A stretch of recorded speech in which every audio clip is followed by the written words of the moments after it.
மேஷராசிக்காரர்களுக்கு பெரிய அளவுக்கு அனுகூலங்கள் காணப்படும்.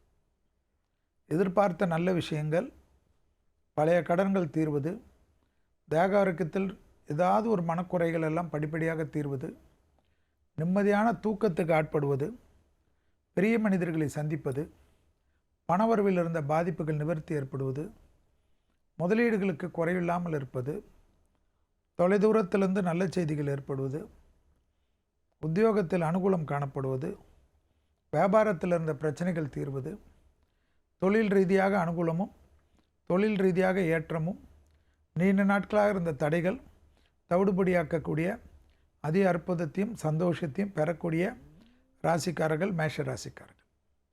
அதேபோல் சுபகாரியத்தில் இருந்த தடைகள் பரிபூர்ண நிவர்த்தி, குடும்பத்தில் அந்யோன்யம் அதிகரிப்பது, வேற்றுமொழி மனிதர்களால் ஆதாயம் ஏற்படுவது, விடுபட்ட தெய்வ வழிபாடுகளை ஒன்றன் பின் ஒன்றாக நிறைவேற்றி கொடுப்பது, தனிப்பட்ட முறையில் செல்வாக்கு கூடுவது, அதேபோல் குடும்பத்தில் காணப்பட்டிருந்த ஒரு சிக்கல், பிள்ளைகள் விஷயத்தில் இருந்த ஒரு பிரச்சனையெல்லாம் தீர்வதெல்லாம் இந்த 15 நாட்களுக்கு நிச்சயமாக ஏற்படும்.